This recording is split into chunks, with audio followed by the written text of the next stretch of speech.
দীঘা মধ্যবিত্ত বাঙালির কাছে একটা প্রিয় ডেস্টিনেশন ছিল এতদিন, কিন্তু এখন প্রায় সোশ্যাল মিডিয়ায় লক্ষ্য করছি একদল মানুষ বলছেন দীঘায় জগন্নাথ মন্দির উদ্বোধন হয়ে যাওয়ার পর হোটেল ভাড়া নাকি মারাত্মকভাবে বেড়ে গিয়েছে।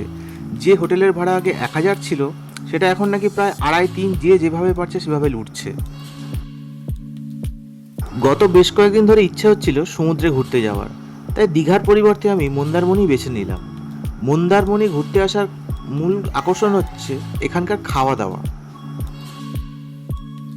মন্দারমণির সি বিচে বসে খাওয়া বলতে প্রথমেই আমার মনে পড়ে এখানকার বিচের ওপরে যে মাচাগুলো আছে, দোতলার ওপর বসে চা আর ম্যাগি।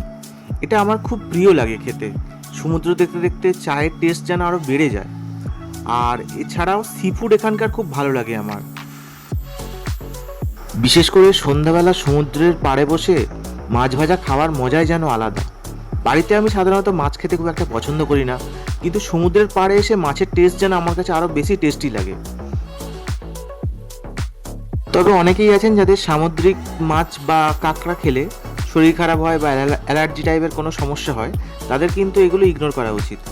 আর দীঘা বা মন্দারমণি যেখানেই আপনারা বেড়াতে যান না কেন, এখানকার কাঁকড়া কিন্তু একবার টেস্ট করতেই হবে।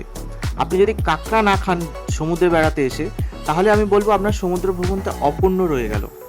তাহলে আপনারা জানান কোথায় পরের বারে বেড়াতে যাচ্ছেন সমুদ্র দেখার জন্য, দীঘা না মন্দারমণি নাকি অন্য কোথাও? কমেন্ট করে অবশ্যই জানাবেন। ধন্যবাদ।